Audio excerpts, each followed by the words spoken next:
c'était splendide. Je t'appelle. Comment? Oh, d'accord. Je t'appelle.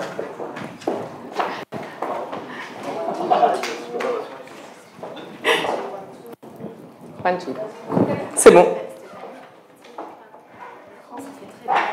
One, two, one, two. Là. OK. Là. Apparemment, ça fait très blanc derrière. Ah, retournez. Bonne job. OK. C'est bon? Alexia? It's good? OK. Hello. Hello, everybody. Hello. Delighted to welcome you tonight, whether you're here with us in Dubai or whether you're outside, for the ceremony of the Green Solutions Awards, an international contest organized by Construction 21.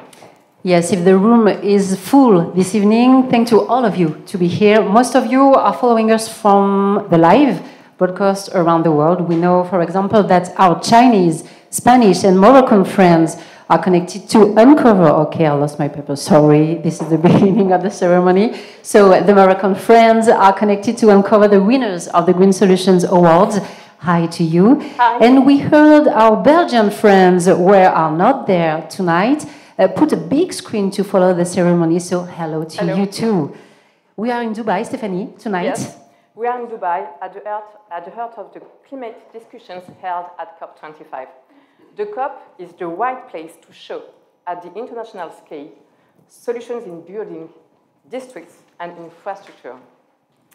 We received for this edition a record number of entries with 219 case studies from 18 different countries like Canada, Portugal, the United Arab Emirates, Kuwait or Jordan. Be sure. 4 points. 2 points. We are not at Eurovision, no. Okay. Be sure Sorry, you are sorry, the Green sorry. Solutions Awards. I lost my mind.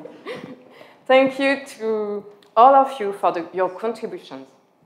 At each edition, we have more and more case studies, proof that sustainability is gaining ground. And a special thanks to the jury also. There were nearly 100 professionals throughout the world for deliberating and choosing the winners. Tonight, we will reward 10 prizes and 9 mentions. And I can't wait to know who is the grand prize of this Green Solutions Award. By the way, you can react on social media with hashtag Green Solutions Awards on LinkedIn, Twitter, and Instagram. You know what, Stephanie? No? I'd love to make a selfie of all of us and to put it right now on Instagram. So okay. Let's do that. Oh, yes. You can. You know, like at the Oscar or Caesar ceremony. Okay. Okay. Maybe can make me a smile. Yay! Thank you. Thank you. And Sophie, you know what? No. We totally forgot to introduce ourselves. Oh, sorry. What bad or sorry? Very bad. My name is Stephanie Obadia, and I'm director of Construction 21, the Friends and the International Media Network. And I am Anne-Sophie Tardy, the editorial manager of Construction 21. And we'll have the pleasure of hosting this ceremony, which promises some great discoveries. We'd like to welcome you here to La Ville Hotel, so French. Oh, yes, so Don't French. you think? And welcome you remotely, out of sight, but not out of mind, before giving Cedric Borel, President of Construction 21, the honor of opening this long-awaited event. Cedric, if you want to get on stage, no? Make a clap, yeah.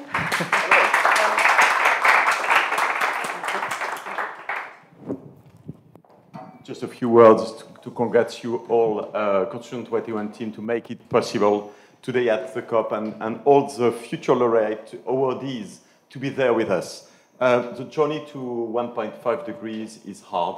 It's a very hard journey, but there is one night in the COP with hope, filled with amazing things we can see. This is a height of sustainability. In all the world, all the candidates have shown a very strong intelligence to provide what you will see tonight. And this is a very glimpse on what the future shall be and how the building can deliver. So the best teams on the planet have applied. They have designed super low carbon and amazing building you will see. So yes, building can deliver. We can testify that with Construction 21. And so thank you all to be part of this movement. This is the Burj Khalifa of sustainability tonight. So CC Burj Sustainability. So congratulations in advance for all the nominees and awardees. And I let you the floor. Thank you. Thank you, Cedric. Of course, this ceremony could not have taken place without the energy of Construction 21 team. So especially Alexia, who's here. Thank you, Alexia, for your job. And also the team in France, Manon, Mariette, Paul, who had made this event real life from France. And we would like also to thank Dubai authorities for their hospitality, and Ilhami Gulsen, French Deputy Consul General in Dubai, who will award a prize later this evening. As you know, tonight we will talk about sustainable projects all around the world, but you may have guessed that Stephanie and I are from France. Just by hearing the accent may give you a clue. Especially mine. Okay, so we are honored to have with us tonight Marjolaine Meunier-Milfer, French Deputy, yes, please come, at the National Assembly, Vice President of Sustainability and Territory Development Commission, and President on the HQE GBC Alliance. Marjolaine, thank you for joining us. Thank you for having me. Please tell us how France puts sustainability in place, particularly in the field of construction, regulations, and standards. Well, thank you for giving me the opportunity to have a little focus on France. France is making significant strides in sustainability, particularly in the construction and regulation sector. So I won't be long, as you asked me not to. So I'll sum up 4 elements of France's current sustainability initiatives. First, we're implementing the environmental regulation, which is called the RE 2020. The main focus is on reducing carbon emissions with stricter requirements being introduced in phases in 2025, in 2028, in 2031. Each time will be harsher on carbon. And this is a challenge, as the RE 2020 is not a landmark, but actually a pathway to progressively strengthening France's environmental regulation for buildings. Second, to accelerate on the rest, we are already working on the next multi-criteria regulation. We call it CAP 2030, CAP 2030, yeah, that would be heading towards 2030. Yeah, mixing up language is difficult for me.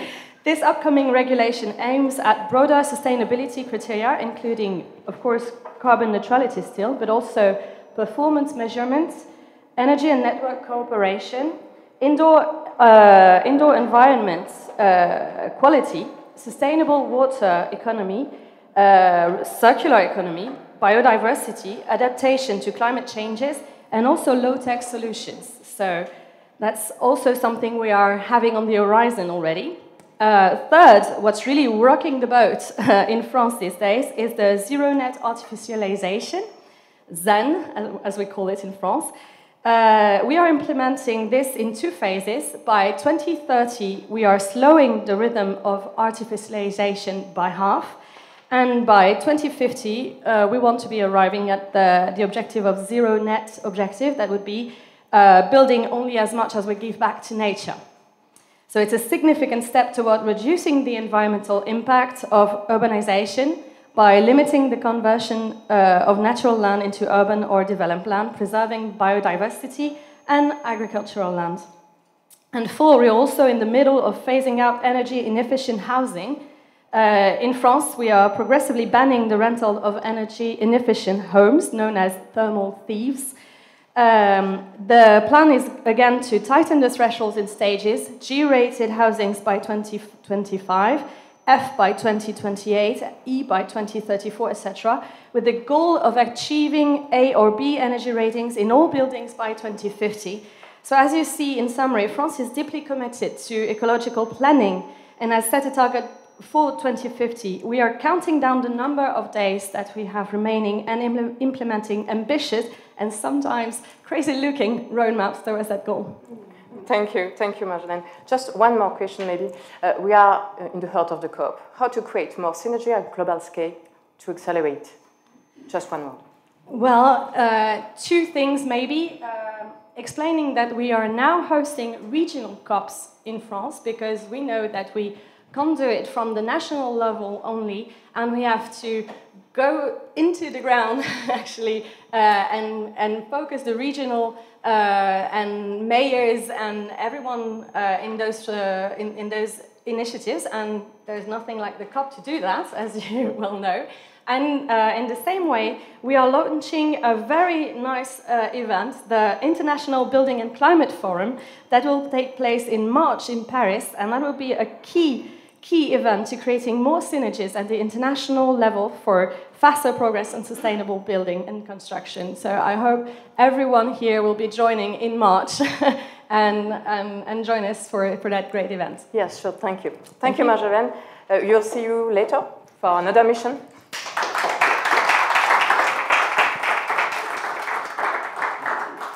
As you know, the DNA of Construction 21 is to make shine sustainable buildings, infrastructures, and districts. The goal is truly to reward those who really act to build a better world and projects that can be replicated. The solutions exist, so let's implement them. You know, it seems like we are at the Miss Universe contest.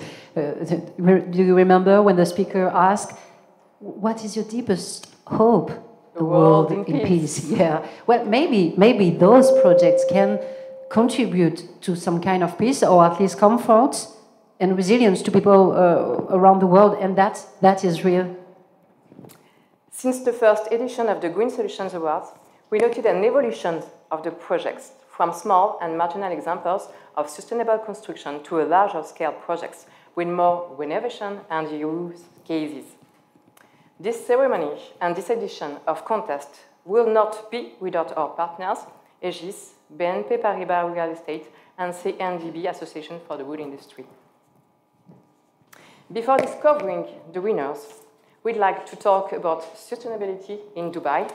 Yes, please welcome Andreas Lambropoulos, Head of Sustainability, and Fadi Al-Khatib, CEO and Managing Director of BNP Paribas Real Estate in the Middle East, and also Dr. Ali Ameri, Regional Director, ESG, Sustainability and Specialist in Engineering of Aegis in the Middle East and South Asia. Please, gentlemen, if you can come on stage. Thank you to be here. I'm just going here. Okay. Thank you for the three of you to be here. Excuse me? Oh, yeah. Or maybe this is a game. Just find out who goes Hello to you three, and thank you to be here with us. Obviously, Dubai seems to be the land of all possibilities, at least in construction sector. But could it be the land of the greenest ones? This is a question for the three of you. And if you maybe can introduce your structure, please, for the people who cannot know your structure. Maybe Andreas? So hello, good evening everybody here in the room, and good evening everybody all out in the world. So I'm Andreas Lambropoulos. I'm in charge of sustainability for a part of the BNP Paribas group that is called Investment and Protection Services. And this one is covering real estate, asset management, private banking, and insurance. In the region, we are covering 6 countries. BNP Paribas is covering 6 countries, basically on the finance and wealth management business. And we have a team of real estate with Fadi that is covering the market and, of course, very much promoting what we're doing in Europe. And BNP Paribas Real Estate is a full real estate solutions company going from property development, valuation, consulting, real estate asset management, very much Europe-based, but with teams covering clients all around the world. Maybe Fadi and Ali? Thank you, Andreas. I guess I can add more to what Andreas has said. We are based in Dubai. We cover clients in 5 Gulf countries with European real estate activities and interests. So I'm based here, been with the BNP Real Estate. This is my 11th year. Thank you. Thank you. I'm Ali Amiri. Aegis is a French consultancy firm, partially owned by the French government. Shareholders, our strong shareholders are climate change advocates, so basically we're accountable to them and they invest in Aegis because they saw the same kind of DNA that we have. I'm a civil engineer by training, but I've got my postgrad studies in sustainable development many years ago. I will not tell you, otherwise you can guess my age. But yes, but yeah. Thanks for having me tonight. Ali, I'd love you to present maybe a sustainable engineering project in Dubai. Do you have one in mind to share with us? Yeah, there are a number of cases, but one that is my favorite is, of course, due to non-disclosure, I cannot mention names, but with one of our architects, we had a client approached us and they wanted us to design a head office building for them, and they owned also the adjacent plot, and we said that, look, the adjacent plot, there is this cinema thing that's kind of bankrupted and it's just running during COVID, and what if we convert that into your head office? We'll make it massive volume. The architects, they love massive volumes, and we change it to a beautiful building for you. So that's the one that's very close to my heart, because it's the first hierarchy of reducing embodied carbon footprint by preventing to go to a new site and then dig it out and put another ocean of concrete as foundation. You have this beautiful building. So that's the kind of thing that I like, but also now we're working with the clients like Expo City Dubai, where we're doing a community of villas for them, and by passive measures with vegetated shadings and water features and stuff, we try to create a good microclimate that is about 5 degrees cooler than the adjacent sites. So these are a couple of projects here. There are a number of projects in Saudi as well. We're working on, again, I cannot mention, but the net zero office headquarter in Riyadh. It's ongoing. We're peer reviewing it, and we're going to finish the design soon. So hopefully, when it's done, we'll apply for such awards soon. We hope so for you too. Maybe you can apply, for the Green Solutions World. Yeah. Can you cite one another example around the world you have in mind? Maybe not just in Dubai. Elsewhere in the world, you mean? Yes, or something that inspired you, maybe. Yeah. We are doing a lot of projects in India. That Aegis has done. Hot climates also, no? Yes, exactly. And it was a smart city project that Aegis has done, and I was in the command center. I was a couple of weeks ago in India. Very proud to see that, the whole hunger for net zeros. There are these cities that they set themselves a target of net zero by 2030, although the federal government set a target by 2070, but these other cities, they are running pilot schemes to go aggressively much sooner than that, so they can share the lessons learned with the others. So I'm very proud that we're part of that for a country like India, who is massively growing. I think it's something that I'm proud to be able to work with them to achieve this aspiration of net zero by 2030. We'll keep an eye on India. Thank you, Ali. What about real estate? Fadi, maybe you can take the microphone. How do your clients in the Gulf region perceive ESG? ESG, for those who don't know, it's environmental, social, and governance. Yes, I think ESG is growing increasingly important to clients in the region. This is a good thing. This is very good. This is very good. I mean, it permeates from the sovereign wealth funds that we cover, because they follow their government policies. So the UAE has probably the most ambitious in the region, 2050 zero emissions. So all these sovereign wealth funds, the government, quasi-government enterprises follow suit. So they're in line with their government strategy. The Kuwaitis, for instance, the sovereign fund has decided that their portfolio should be ESG compliant across the different asset classes. Saudi Arabia has recently launched a carbon market trading platform, and so forth. So these are the government or semi-governmental entities. Then the private sector is increasingly conscious about the requirement for their properties in Europe, and I include the UK when I mentioned Europe, that their properties be ESG compliant, because it has several impacts. It has impact on attracting the tenants, the right tenants, bank financing. Banks will not finance properties that are not ESG compliant, whether it's our private bank, a corporate bank, or third-party bank. Tenant retention is very, very important. So tenants are flocking to green building. So the E part of ESG is very, very primordial. I think that is the key start. And then in the end, the environment, creating the right environment for employees. So for the benefit of employees, these office, especially when I'm talking about office buildings, for open spaces, for access to the public, for the buildings to be energy efficient, to have parking for bicycles, for people to get there on their electric scooters, on bicycles and all that. This is very important, especially when recruiting and retaining young talent. Youth is very, very much driven to ESG, and as a developer in Europe, and some of our clients that do developments with us in Europe, it's very important. And I see Metal 57, our development in Paris, which is a beautiful ESG compliant building in Boulogne in Paris. Yes. So you can say there is a real economic impact on the portfolio values of your clients in the region? There is an economic impact. I think the hard part is to quantify that, right? Valuation agents, so owners of property in Europe, they value their portfolios once a year.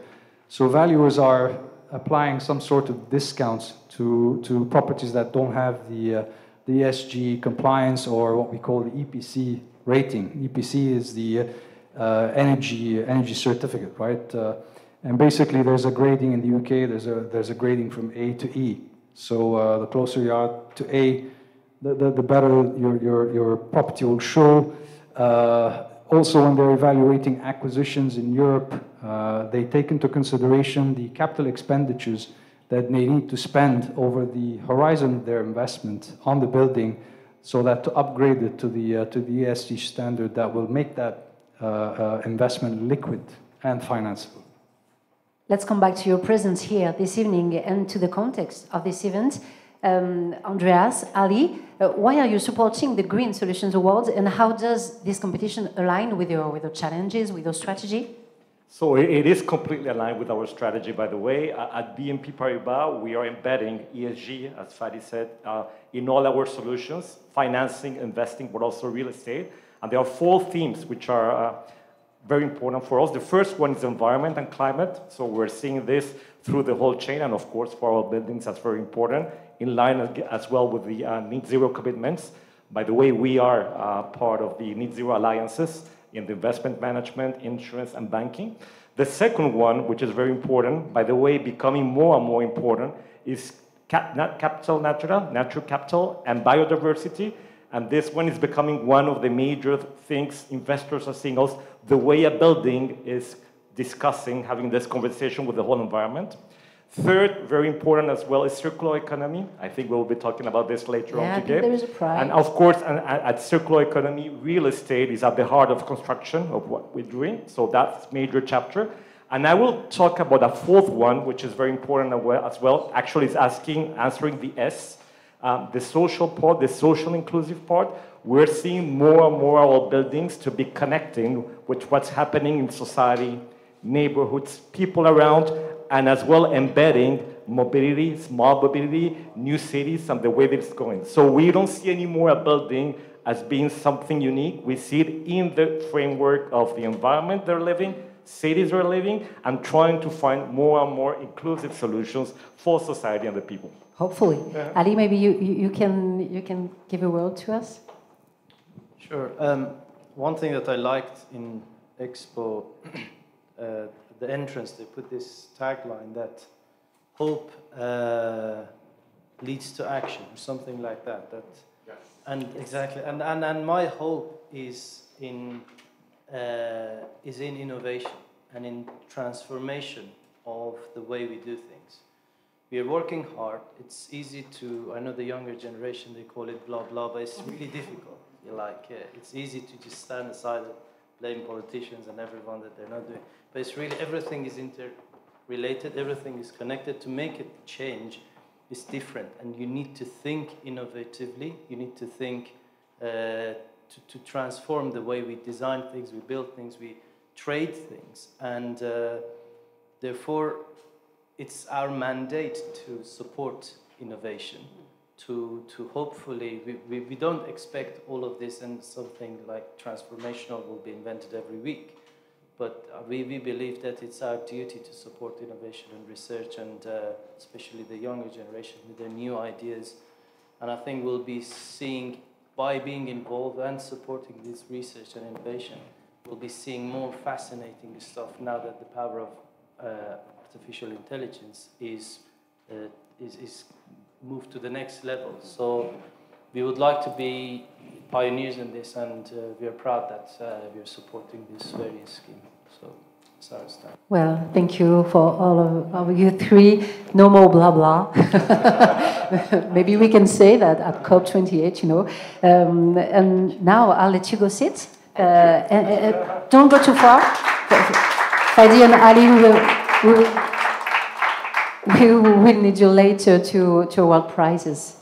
Thank you, Anne-Sophie. Maybe before welcoming one of our jury representatives on stage, we can just remind you, we will reward 3 types of projects: buildings, districts, and infrastructures. Among the candidates, we noted some atypical projects as a church, restaurants, a museum, and even a circus. Indeed, Stephanie, but no clown here. No. Neither the candidates nor the jury members, or maybe after the ceremony, you know, during the cocktail on the rooftop. By the way, we will have time to network at this time, and for you behind your laptop, you can find all the case studies in our website. So now, it's time. Yes, this is time for the ceremony. Yes. So let's begin. For the low-tech category, the prizes awarded a building with a low-carbon approach, minimal materials, and energy-saving techniques. Please welcome one of the jury members, Karim Selwan, founder of Resilience. Hi. Hello, Karim. Hello. Many thanks to be here. Yes. Many thanks to be here. We won't have the possibility to present all the finalists, but you can discover them on the document we sent per mail or that has been put on your seat. Karim, before knowing the winner of the category, the jury decided to give a mention to a project. Can you describe it? Yes, thank you. Hello everyone, my name is Karim. It's a pleasure for me to be here. Mention of the low-tech categories. The members of the jury were all keen to promote the African vernacular approach of those awarded the Senegalese project, as mentioned. A project that is appropriate for the low-tech categories since it is low-tech. Very important to remain that low-tech, and notably for the artisan. We are talking about Luli Cantine. I hope that I spell very well. A training site was set up between students, villagers, and the local artisans. The program is simple, but not very simple. The resources used are found on the site, such as the arc, brick, fiber, adobe, and traditional local know-how has been reinvented. Congrats to them. Congrats. You can have. Karim, can we have more information about the winner? Yes. And the winner Perhaps is... a surprise, but the winner of the low-tech prize. Passion, please. This renovation and extension of the high school located in the Portugal, okay, it was more precise now, was a great interest for the juror. We are not going to prolong the suspense. No. And I tell you that if you haven't guessed, it is the Charles Lapierre High School in Lisbon. We can make a clap for them. Even if they cannot be with us tonight, let's have a look on their testimony, video, and image.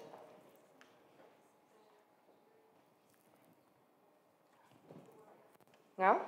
Karim? Yes, I could comment if you want. Okay. Okay. I said it was a good interest. On one hand, for its bioclimatic character, with the major work carried out on the natural nighttime ventilation. This made it possible to improve the summer comfort and indoor air quality, to mitigate and to make in tandem adaptation and mitigation solution. This building is also frugal in the use of material from its surrounding or from reuse.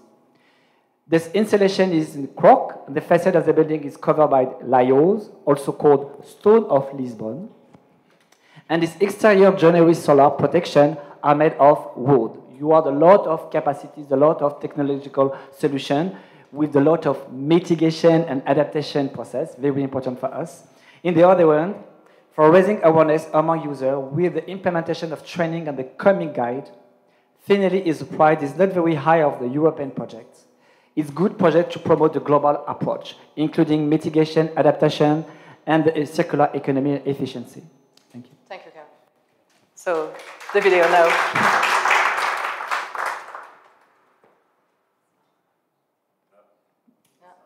The sound. Speak if you want. No. Maybe the subtitles. Well.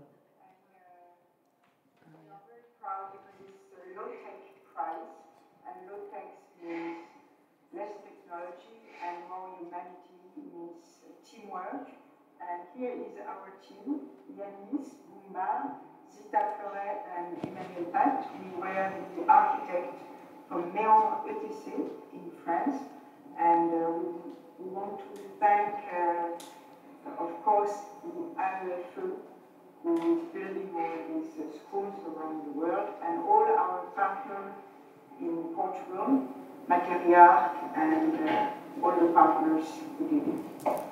Merci à l'équipe de Construction 21 à l'international pour mettre en lumière ce genre de projet à travers le monde. Merci beaucoup. Thank you. Bye. Bye. And what's the... Yes, thank you. Thank you, Karim. But please stay with us for the second category, circular economy. This award is about reuse, recycle. So I think, Fadi, I will reuse you. Please, can you come back on stage to award a diploma for the mention? Again, the jury wanted, Karim, come close to me. Don't be afraid. Again, the jury wanted to give a mention to one of those projects. Can you tell us more a little bit? Okay, new surprise. Mention of the circular economy categories. A mention was given to this building because the jury wanted to reward projects that could be replicated all around the world, notably in the urban environment. In fact, it's absolutely necessary to be interested in the future of the city since we are mainly live in the urban context. Well done to Phoenix. Woo!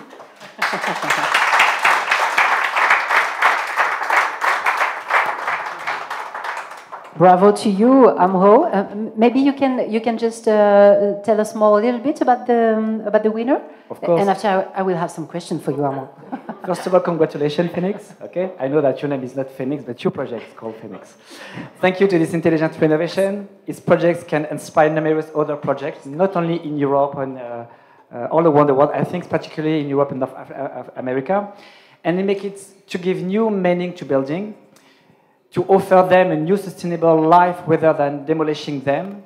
And the use of natural light was also appreciated, especially for the project located in the country like Canada, but not only in Canada, for the global north, and Ohio for the global. And Amro, for this building, I have a question. Of course, you know, I'm a journalist, always questions. You just renovate, then destroy and rebuild. Today, do you still need to convince to have this general reuse approach? Actually, first, I'm proud to be here on behalf of myself and the LeMay team. Thank you for that. Actually, the Phoenix is not only about making sustainable choices. It's more about making choices for identity and belonging. So when we decided, or LeMay decided to establish its offices, our approach was mainly to be able to integrate more into the city of Montreal and its neighborhood. What we believe is that the easiest choice is the one that is the most sustainable. So whether it is in reducing energy consumptions or in ecological impacts, what we try to do here is to try to come up with a project that will add value to the users inside it in terms of health and the health of the city. So we believe the Phoenix is actually a great example of how the transformational path could lead to a better, sustainable future. Yes, integrate and prevent. This is the word, I think, for tonight. And if you had to redo the project, would you do it?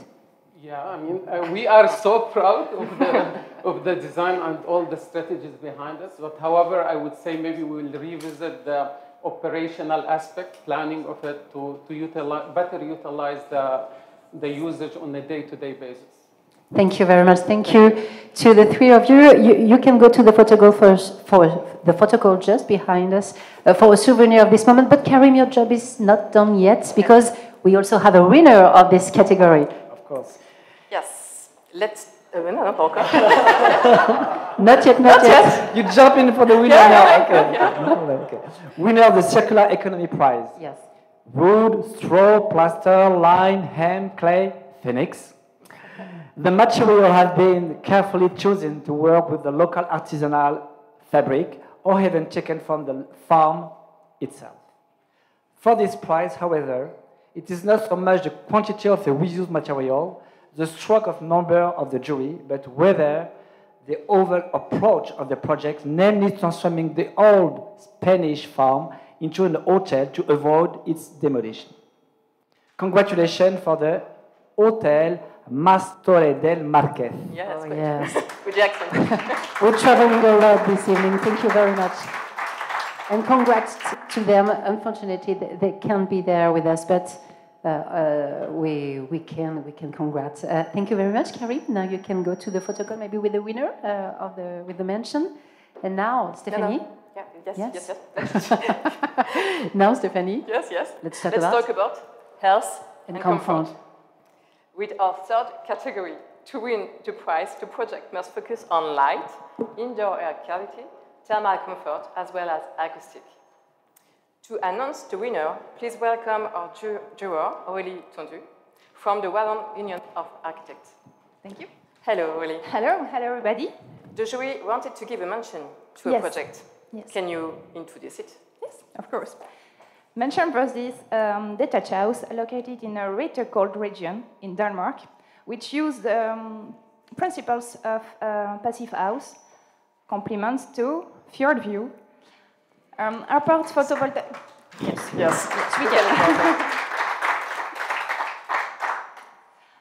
Apart from photovoltaic panels on the roof, heat pumps, and double flow CMV system, few technologies are used, which makes the project replicable.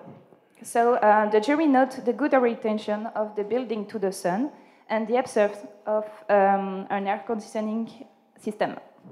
Thank you, Aurélie. Claps to them. And finally, the winner of the health and comfort category is? Yes.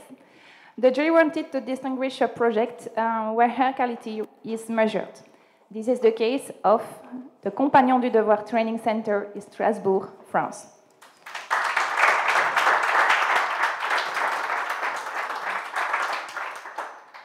Which carry out a lot of work of this subject due its proximity to the highway. And although air pollution sensor has been installed, while a probe and dual flow ventilation with fresh air filtration ensure indoor air quality. The interior materials have been chosen to guarantee an air emission class of level A+. Acoustic comfort was also addressed, as well as thermal comfort, and the jury also selected the use of the beam to better manage thermal breaches.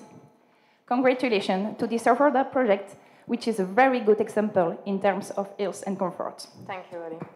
We have the video now. Yes. Les enjeux environnementaux sont d'une importance mondiale. Les compagnons du devoir et du Tour de France de Strasbourg ont souhaité construire un nouveau centre de formation exemplaire, innovateur, à haute performance énergétique, numérique et environnementale, avec un objectif précis, que ce centre de formation soit un véritable support pédagogique pour l'ensemble des apprenants en formation. Le résultat est au-delà de nos espérances.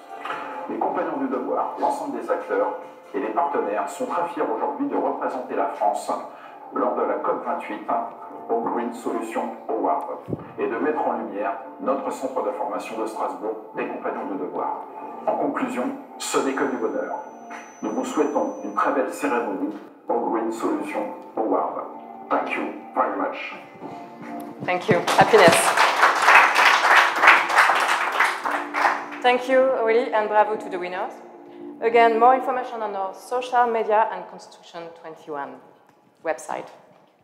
And Sophie, don't you think it's getting hot in here? Yeah? Yeah. Time to celebrate maybe hot climate. Yes. Dr. Ali Amiri, please can you come back with us? Oli, you stay with her. Come back. Oh, excuse me. That's my fault. Doesn't matter. Thank you. Oli, the jury selected one building which offers solutions to maintain cool temperature despite of outside high temperature. Yes. The jury appreciates the vernacular approach of this project, described as classic but relevant.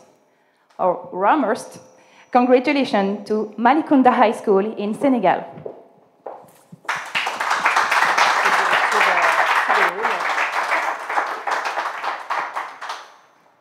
We are pleased to welcome, yes, Alem Ben Slim, sorry, who represents the winner.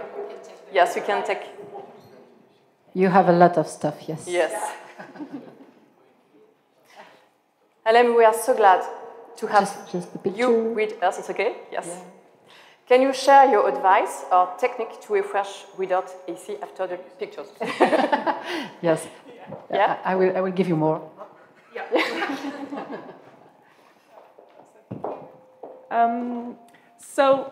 I can take actually this project as an example of how to treat and how to build a building in a hot climate without using AC.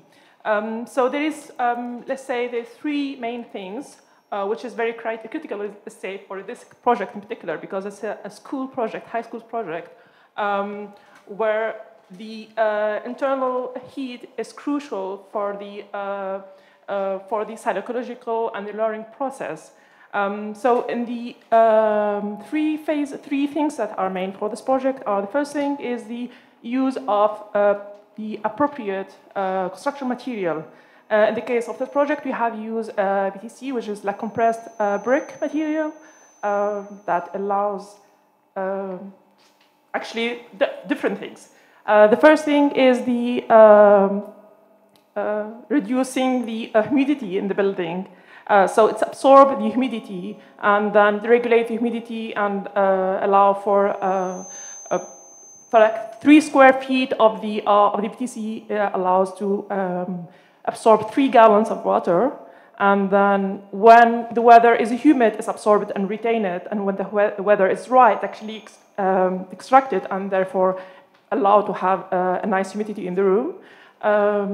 The second also criteria for this project is a bioinspired building, where we are using an example of xerophilic plants, which is the drip plant, that create kind of air circulation for the entire shape of all the buildings, and then therefore reduce the temperature by 10 degrees Fahrenheit.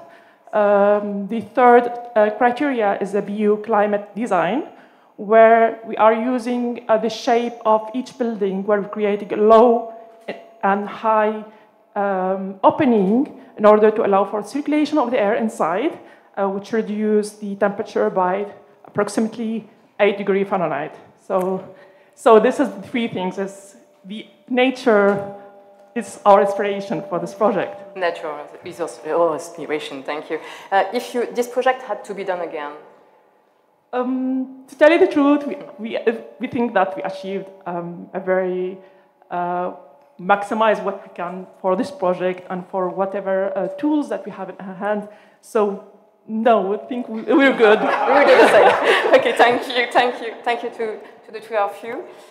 I invite you to take the picture on our photo call. And Sophie, we will talk about renovation. Yes, Stephanie, for this category, the building awarded will receive a grand prize for having drastically reduced its energy consumption. And to talk about this, I would like to invite our jury member, Stéphane Poufari from Energy 2050. Thank you, Stéphane, to be here with us. Maybe you can have a microphone just here. Yes. We know how renovation could be important when it is about reducing emissions, and how replicate projects can be useful for the sector. That's why the jury decided to give a mention to one of the finalists. Can you tell us a bit more about this mention? Okay, so first of all, I'm very proud to be part of this nice story. We are proud too, thank you. Yes, thank you. So for this mention, in fact, we are thinking about replication and also transformational patterns. So in fact, we decided to give a mention to this one because it was really able to go very far in its renovation process, thanks among others, to a project, a European project, but not only because of that. It is called HERT project. And the mention is Les Resedas Residents. Even if the name is seems somewhere, it's French one.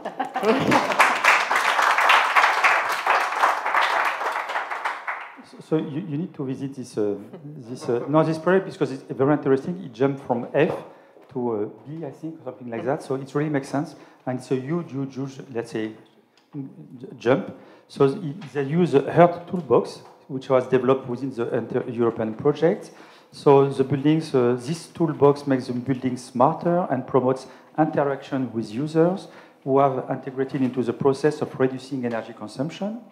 This residence was thus able to drastically reduce its energy consumption, and we really appreciate the multifunctional prefabricated facade system and the universal photovoltaic tiles. This is the special mention. We can applaud. Yes, we can applaud them. Replicable solution is definitely a priority for the jury. Can you now please announce the winner of the grand prize of this category? Yes, with pleasure. So this one is really different. It's a very large one. But this project makes sense as a replicable example, as you mentioned, of renovation of a buildings located in a city center, which is quite different and difficult for those who know the topic. For the juror, for us, a building must not only be energy efficient, but it also needs to have a vision, a philosophy, and it has to take also in consideration the damage inflicted on the environment. And this is why this Chinese center offers the Shanghai Lanxi Green Center. Yeah, we can applaud them. And when you will visit on the website, you will see there is a narrative around the building, which is interesting. And quite a significant attention was paid about nature, surrounding, energy, air. And the building has quite a lot of new certification, but it makes sense. LEED, WELL, Double Platinum, Green Building, Samsung, and Green. This is the winner. Thank you. They cannot be there with us, but I think there is a video. Okay, wonderful. Yes.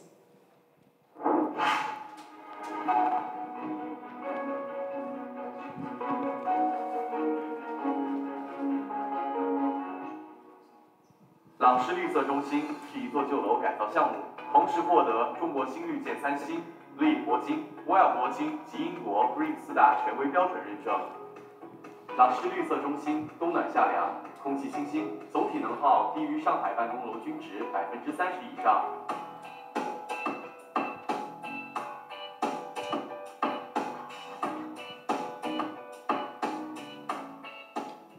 朗诗绿色中心原有旧楼，建成于2000年，建筑面积5724平方米，由朗诗控股集团2017年收购并进行改造，于2018年年底入驻办公。起初，大楼存在设备设施陈旧、漏风、高能耗、室内面积利用不合理等诸多问题，于是着手升级改造。朗绿科技深入研究建筑物理条件以及节能、健康、功能等用户需求的基础上，结合当时的资金与技术情况，制定了绿色低碳改造策略。朗诗绿色中心整体上保留了旧楼原有的结构，对功能重新定义，赋予楼内的中央楼梯形成自然通风体系。基于既有建筑所在的地理位置及气候特点，对风、光、热等环境因素模拟测算。增加了被动式建筑外围部系统、高效置换新风系统、热湿分控空调系统、屋顶光伏系统、楼宇智能化集成系统等，大大提升了建筑的隔热性、气密性、隔声性及室内环境的健康性。在设计阶段采用 BIM 技术进行机电管线碰撞检查等综合分析，有效提高了设计的可行性，节约了工期，控制了设计成本，提高了建筑整体的质量水平。Well, I think to see the full video, you have to go to our YouTube channel. Thank you very much, Stefan. But your job is not done yet. We are traveling tonight. We are traveling. After renovation, yes, and Sophie and Stefan, it's time to talk about new construction. Yes. For this category, Stefan, the jury seems to have some difficulties to choose a winner. So much that you decided to give not one, but two mentions. Can you please tell us which buildings did you choose? Okay, so it was quite a lot of discussion, by the way. This is also why there are to mention. And by the way, I want also to thank all the jury. Yes. Because it was quite a very interesting and inspiring discussion, by the way. And they are not there. This is why I'm taking the floor like that. They should have been there with me. So this is to say the truth.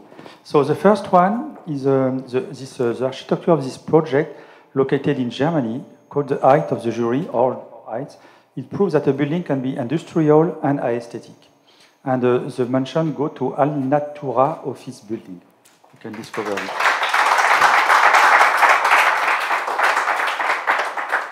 And what is very strange, it is, by the way, that this is not the well done on energy performance.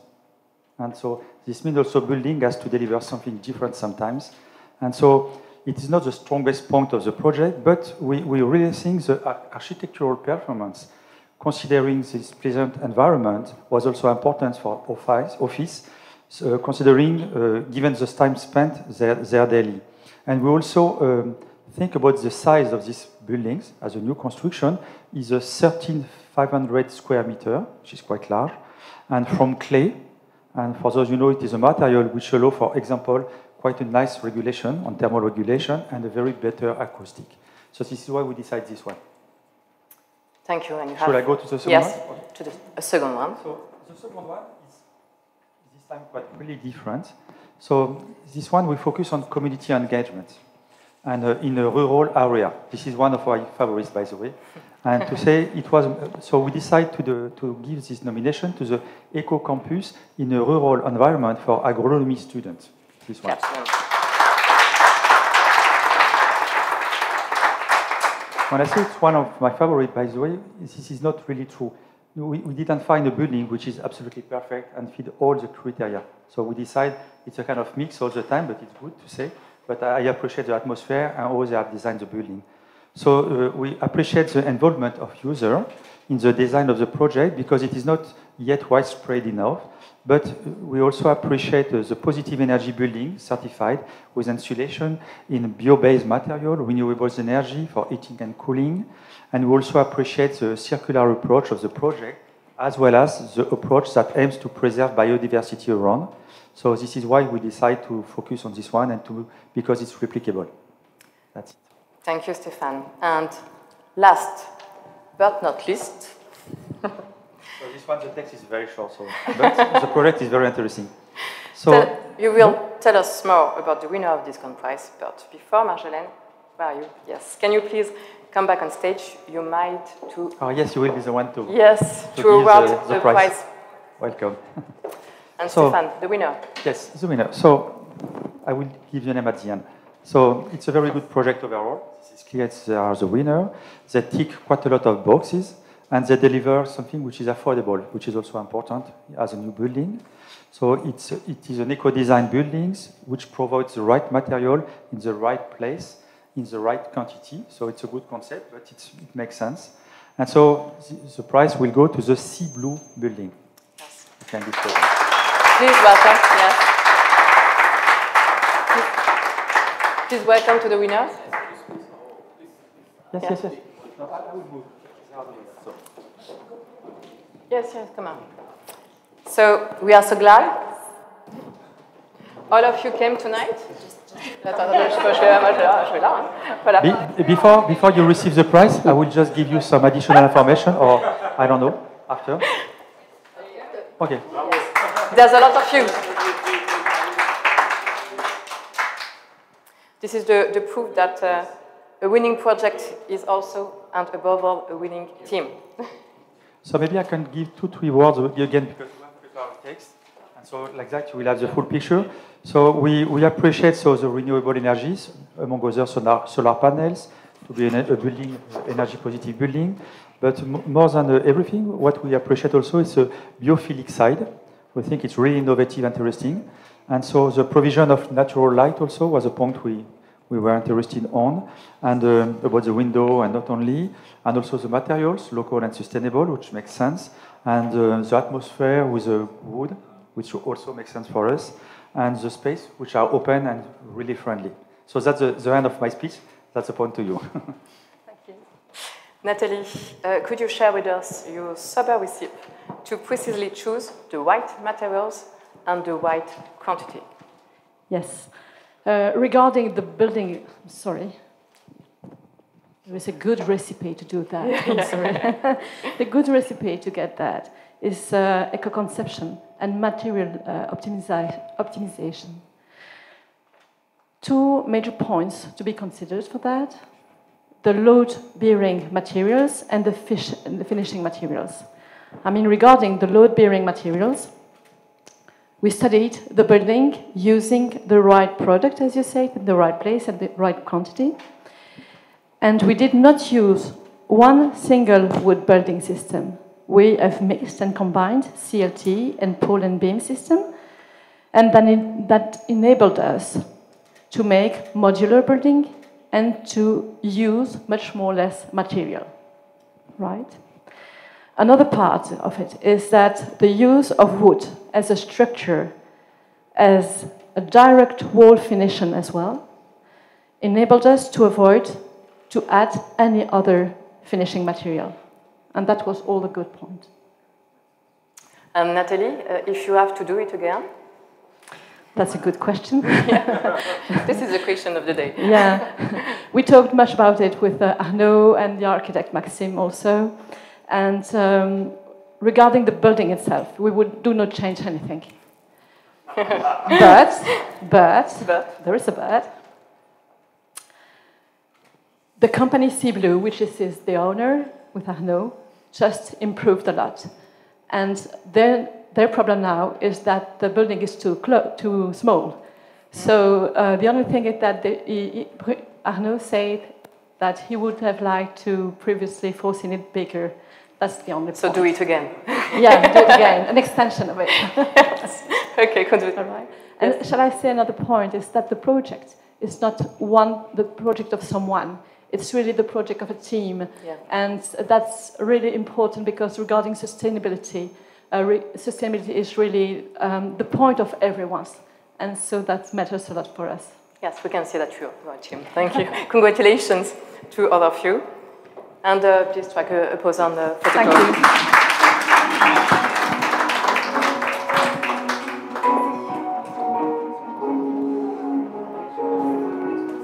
Sea Blue est un bâtiment construit pour une société d'informatique. L'exigence du propriétaire était de compenser par sa construction son CO2 produit par son activité qui est l'informatique. En choisissant un bâtiment en bois, il a pu travailler en circuit court, donc vraiment avec des entreprises locales, avec une matière première locale. Pouvoir aussi être autonome en énergie était une obligation dans son projet. Donc le bois a pu répondre à toutes ces exigences.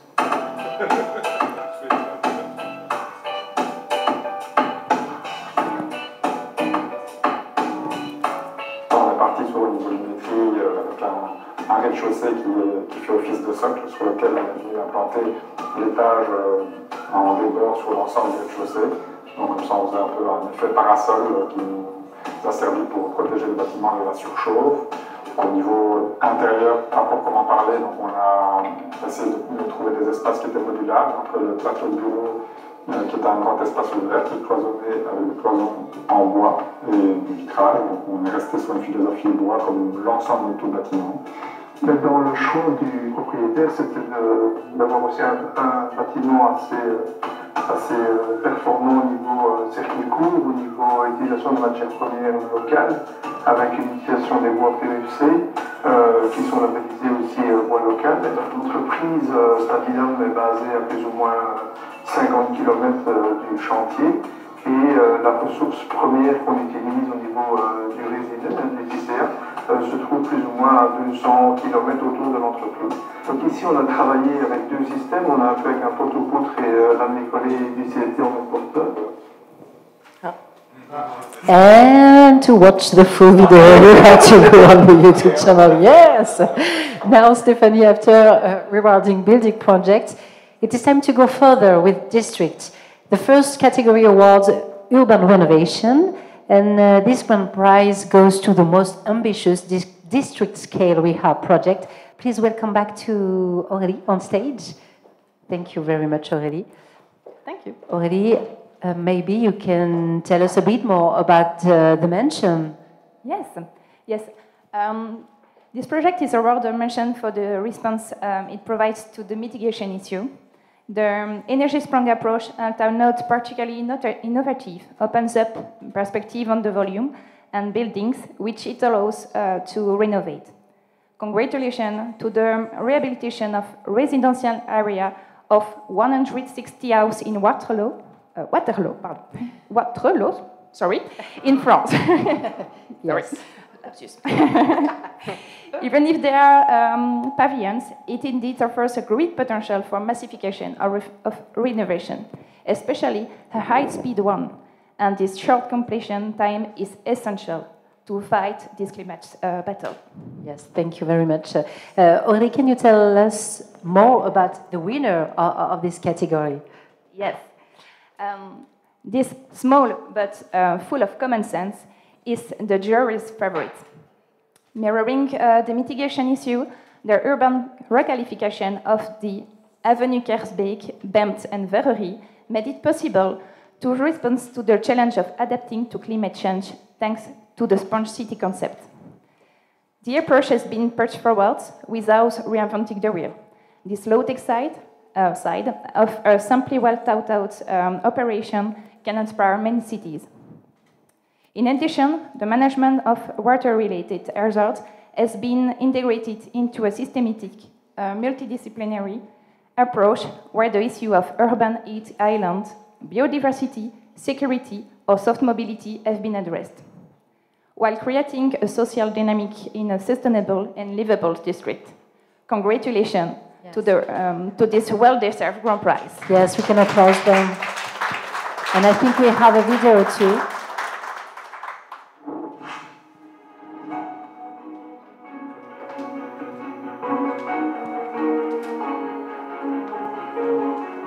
L'objectif in fine, c'est de pouvoir vraiment réunir toutes les zones de ruissellement vers les étangs du parc qui est ici à proximité et vers la Seine, qui est un cours d'eau en fait, qui traverse la région bruxelloise.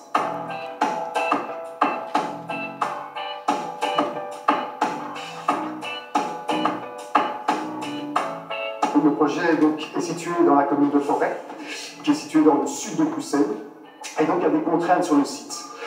Ces contraintes, c'est d'abord une topographie qui est très marquée. Et comme son nom l'indique, Forêt, c'est une commune qui était anciennement très boisée. Et donc, durant 60 ans, cette commune a subi quelque part les aléas d'une urbanisation croissante qui a amené à une imperméabilisation complète des sols.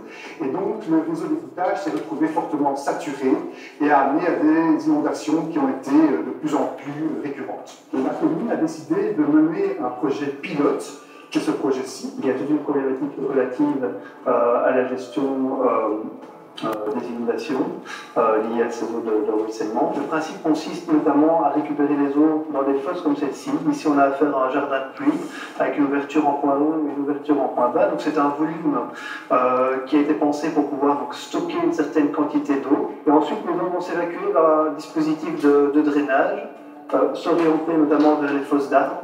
Ces eaux vont percoler, vont continuer leur plongée jusqu'en bas de la rue, où là, elles vont pouvoir être canalisées au niveau du réseau séparatif spécifique pour les eaux de pluie. Et puis un autre axe qui est relatif à la biodiversité, où le territoire se caractérise par un certain nombre d'îlots verts. Again, sorry, a little bit more frustration. The full video is on our YouTube channel. Thank you really much, very much, Aurélie. Now, Stéphanie, the awards will highlight new districts with another grand prize. Yes, and to announce it, I'd like to invite Karim Selwan and Ilhami Gilsem on stage to award the prize. Thank you again, Karim. Thank you again. Can you tell us which project received the jury mention? Perfect. The mention for the new district prize, Grand Prize. This is in representative operation of the dense city of the future, sustainable and livable. The jury gives its mention to the Prairie du Canal Eco District for showing. I try to explain why we chose it. for showing that we can densify the high and reduce the artificialization of the land, or that we can remove the car from the public space because they are well thought out. Indeed, the good example of the green infrastructure production, the reflection of the soft mobility, and notably was appreciated in this project. The experts also liked the intervention of the multidisciplinary teams and the involvement of the future user of the building mixed the mobility, sustainable goal developments, and the green building. Thank you. Congrats to them.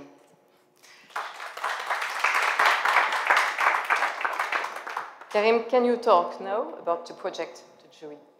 Yes, new surprise. The winner is the winner. Wait a minute. Winner for the new district grand prize. It was important for the juror to show in this winner list of the Green Solution Award successful example, notably located in the rural communities. Very important to make the to enlighten also the rural context, not only the cities context. This is an inspiring project which shows how to maintain the balance between the need of densification and the preservation of the nature space, notably to preserve what's already existing. I'm delighted to announce that the winner of the new district grand prize is the urban development zone of the Niche aux Oiseaux. And they're here.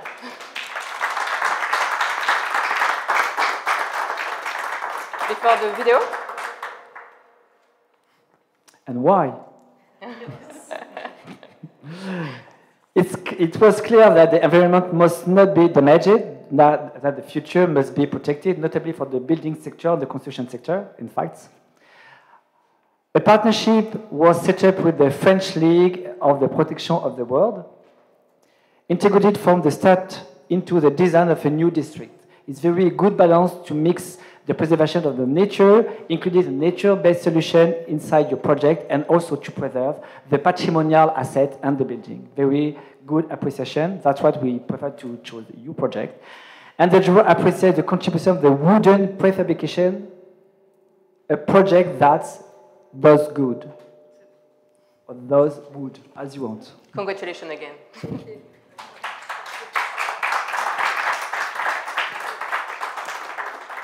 Thank you to be... the video before? Yes.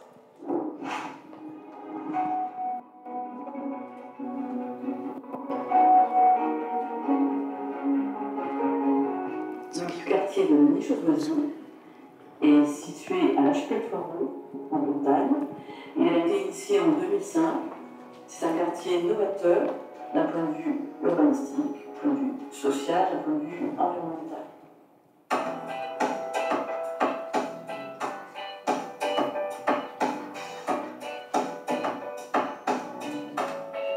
Alors ce projet est un projet qui se situe dans la proximité d'un petit bourg rural.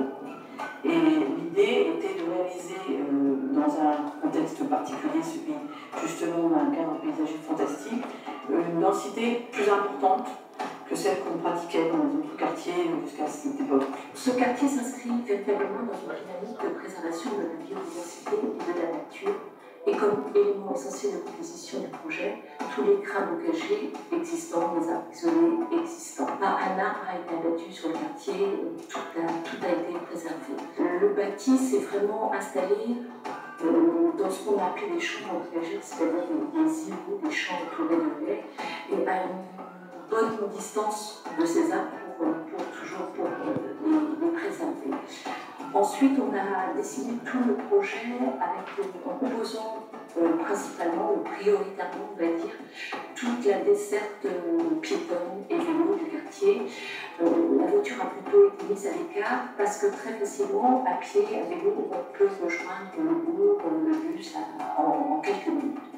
Ce réseau de chemins piétons constitue en plus un lien social entre les habitants parce qu'on se retrouve sur ces chemins pour amener les enfants à l'école. Voilà, ça participe véritablement de la vie sociale du quartier. More information on the website. Stay with us. Yes, so thank you to be with us tonight. Experts like you can count on local organizations to give more importance to biodiversity. First of all, thank you very much for the prize. On this issue, we were supported by the Bird Protection League. This association encourages people to respect nature by knowing it better. Above all, we must maintain the plant heritage to preserve fauna of our region. Okay, thank you. Thank you, and if you have to do it again, this is the question of the night. Yeah. For us, a sustainable district is one of that they must accommodate all population and accept all social, environmental and technical developments. The district, La Niche aux Oiseaux, La Chapelle-Trois-Hauts, responds to all these ambitions, so we could do it again with today's knowledge. Congratulations again. Yeah, thank you very much for all. Thank you. You can go to the protocol. You can go to the protocol with the winners. Yeah. Hélène, you can go too to make a picture. Yes. Yeah. Only one category left before knowing the Green Solutions Award grand prize of this edition, and the last category is Anne-Sophie, Sustainable Infrastructure. Yes, indeed, Stephanie. This grand prize can highlight a product, installation, or service that contributes to reducing greenhouse gas emissions. And I'd like to call Stéphane Poufari again on stage, please. Thank you, Stéphane. Lot of work for you tonight. The micro, yes. Okay, so thank you. So the jury chose to give also a mention for the sustainable infrastructure category. Can you tell us more? So we also quite like a lot this mention project. So because it's the focus on vulnerable population to heat, so it's interesting, and but not only that for sure. So these playgrounds, are supposed not only to serve children but also to serve the community, which also makes sense. And so because they are an additional public space for the population, so it's a double function, and it's allowed to have an adaptation to climate. And the special mention go to the Oasis playground for the Marizé Hills School in French. You can discover here. Small details also, we also appreciate the educational and participatory aspect of the project, and because the pupils were also involved in the conception, imagination, design of this project, so it's interesting. And they had a workshop, and they take part also in the construction of the site, so it's also very interesting and quite unique. And they also make aware daily of the vegetation they maintain, so it's interesting. This is the one. Yes, you can applaud them again. So, Oasis Playground for the Marizé Hills School. Yes, the name is France. complex. It's complex. In France, sorry, in France. I did not mention it, in France. The names are very strange, but they are in France. This one also. Because the role of the jury is to find a winner, Stéphane, can you talk a bit more about the project which will receive the grand prize of infrastructure? Yes. It was really interesting, this one. Maybe you will be quite surprised, but okay, we are speaking about infrastructure, but it's very challenging and really a roadmap for the future. So we focus on the district winner, which is in the member of the jury. We have designed for the infrastructure grand prize. Sorry, I make a mistake in the text, but it's not so bad. So we have decided the 5th generation heating and cooling grid of Plymouth, UK. Energy. So this is very interesting. I really suggest for those who don't know what is the 5th generation of this kind of district to go to the Construction 21 website, because it's interesting. We can discuss after. But it's very unique and interesting, and it can be duplicable quite in the several number of positions. And we're talking about energy here. Yes, that's it, yes, for that. So first, we have decided, because of the large-scale impact and the challenge is addressed. So it means it covers energy supply for a region, and also because of this heating and cooling network, in fact, it is improved to individually improve the energy performance of the different buildings with different substations, so this is very interesting.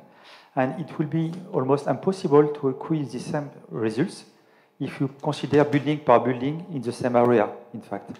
So you centralize and decentralize the use at the end, so it's very interesting and quite unique. And in fact, we think it's a very good solution to work both on the cold issue and heating issue in the district when it's possible, for sure, because you need infrastructure. It really makes sense, but it is an infrastructure grand prize. So that's it. Plymouth is very pleased to receive the Sustainable Infrastructure Grand Prize for our 5th generation heating and cooling grid. On behalf of Plymouth City Council, we'd really like to thank Construction 21 for organising this competition and for the jury for selecting this particular scheme. The main objective of the project is to support the transition to net zero by providing very efficient heating and cooling grid. This will help to drive decarbonisation of existing and new buildings in the city, utilising waste heat sources that would otherwise have been lost, but also supporting climate resilience by anticipating the increase in cooling demand over time. It's great to have this award as a recognition of the work done by the whole project team, working with a range of partners as part of the D2 Grid Interreg project, and hopefully this will support the approach in other locations too. In terms of next steps for this project, we're moving to the rollout of heat networks more widely in Plymouth, and this scheme will be a crucial part of that overall approach. Well, we can applaud them because they are not here, but maybe they watch us. And I'm pretty sure you will find the video on our YouTube channel and our social media. Now, Stephanie, the moment everyone is waiting for the Green Solutions Awards Grand Prize. Yes, thank you. And stay with us. I would invite all the jury members already and Karim to join me and to join us. To remind of this grand prize, this award aims to make a single project out, transcending the 3 categories.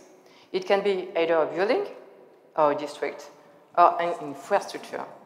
And just before revealing the grand prize, I'd like to ask to each one of you, jury members, to give one word to describe the big winner of this contest.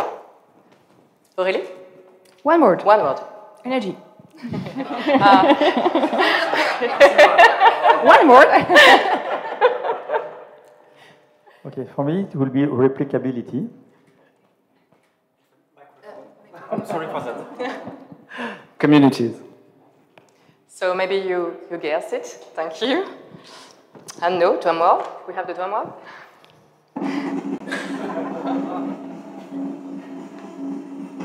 Stéphane, can you announce the winner? Yes, but maybe just to say, Stephanie already introduced, it was really difficult because we had quite a lot of questions on that one. What will be also the message we want to push on in the COP28 context, which makes sense. So this is why the 3 words I have mentioned really make sense. Replicability, scalability, or we can duplicate, makes sense. So this is why we have decided at the end, again, to go to the Plymouth 5th generation heating and cooling grid of Plymouth. Congratulations.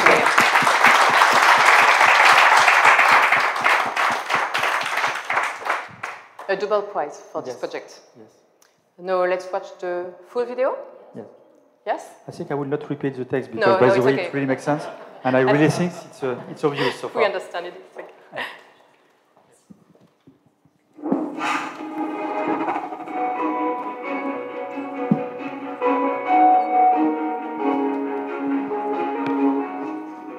Plymouth City Council is on a journey to net zero, reducing our emissions both on our own buildings and across the whole city. We need to lead a green energy transition, using energy as efficiently as possible. Currently, over 50% of energy is used for heating and cooling. 5th generation district heating and cooling grids are an important part of that puzzle. At least 30% of the energy generated in cities can be reused locally.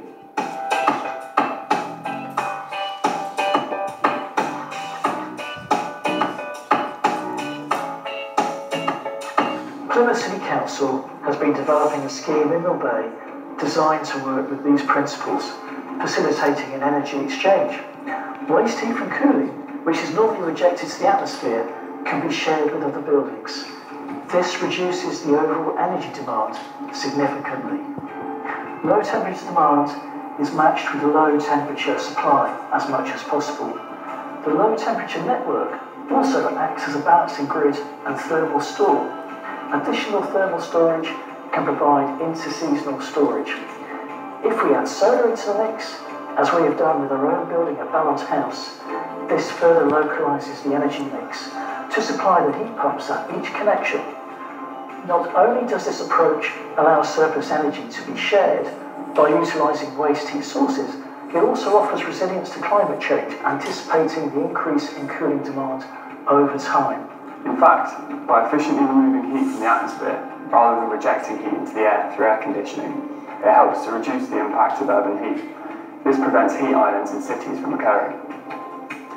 Fifth-generation grids are not based on one central source, but continuously exchange energy from various sustainable energy sources, such as rejected heat and cold water, or ground, solar, and wind energy. In the past, residual heat and cold from industry, retail, and households was just wasted, but it can now be used by everyone connected to the grid. In short, fifth-generation grids are super local and super efficient. Plymouth's fifth-generation grid has a unique opportunity to use seawater to balance the heating and cooling grid, which is returned to the sea at a lower temperature. This is a very low-carbon solution, which could be relevant for other coastal cities. Crucially, the fifth-generation approach is entirely replicable in locations without access to the sea and can work in other urban areas with different heating and cooling demands. Instead of using seawater or geothermal, there are many other ways to balance these networks, including using a range of waste heat sources. These sorts of networks also have the potential to provide grid services by utilising surplus renewable generation on the grid when demand is low. This is a win-win solution, as the lower cost of electricity can also reduce the cost of heat. In conclusion, fifth-generation systems can provide the efficient and adaptable solution we need for our sustainable future. Congratulations to them. Yes, congratulations to them. I think Stephanie will have to answer a few questions. Stephanie wants to know a little bit more. I have a question for you again. Yes, this Green Solution Awards Grand Prize is about energy. It was the theme of today at COP28. We know that the European goal, even more the global goal, is to get out, and not only to reduce, of fossil fuel and to multiply by 3 the production of renewable energies. How can we manage to do that? This is maybe the contradictory, let's say, schizophrenic question and answer. So, by the way, we need to develop, I will answer clearly, because fossil fuel, okay, $7,000 billion per year as the subsidies, 7.1% of the global GDP. So this is the first point. So now renewables mostly are, let's say, less costly than fossil fuel, traditional ones. So this is the two paradoxes, the first one.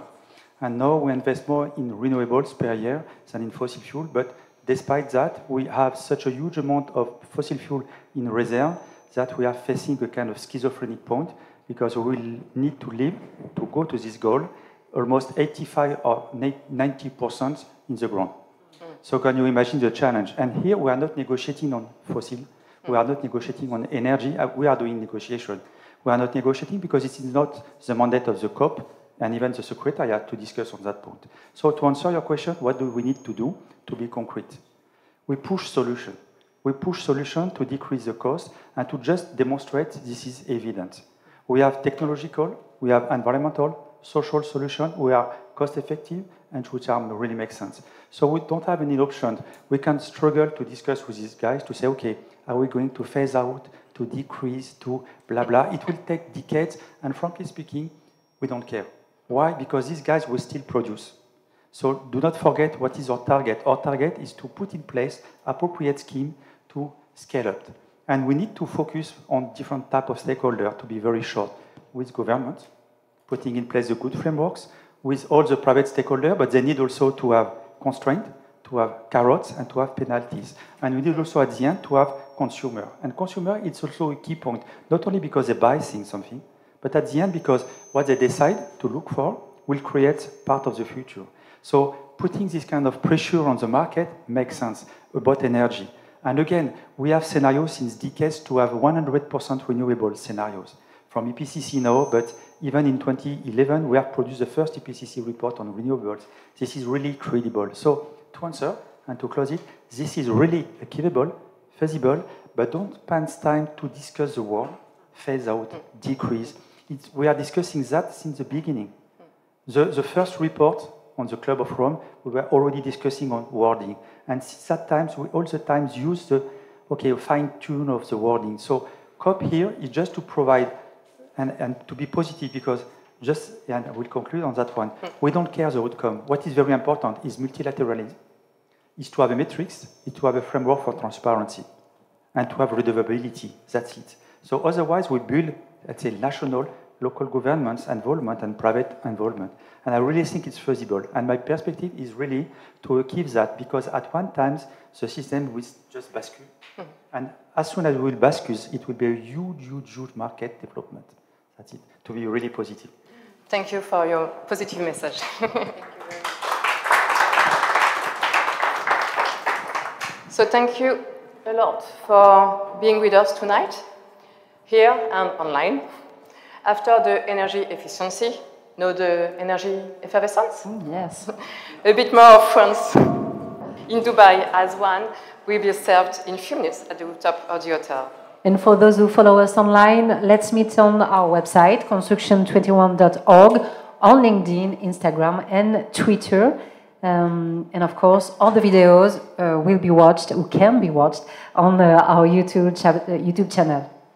And as we heard earlier, we are here in the middle of the COP28. So stop talking. We need more acting and reacting with reproducible solutions. We showed you some of them tonight from all over the world. Others are still to come, thanks to you. So don't hesitate to publish your case studies, and thus share your exemplary projects to inspire. Let's surprise us for the next edition of the Green Solutions Awards, and together impulse cities of tomorrow. And I think you can applaud yourself. Yes. And about solution, maybe? Just before the final picture, Emmanuel de Lavassa, if you come if you come on stage, you have. 1 second, just to say that tomorrow at 12:30 at the Theatre El Waha will be launched the building breakthrough. So 27 countries are already in. So this is acting, actually, yes, as just you said. So you are welcome. There are a lot of places in the theatre. So tomorrow, 12:30. Thank you. Thank you, Emmanuel. I remember that you are Deputy Director for Directorate for Housing, Urban Development and Landscape. Okay, thank you to all. If you want to come on stage for the final picture. We will make a final picture with all of you, and after, hop, we go to the rooftop. Yes. Thank you very much. For the effervescence.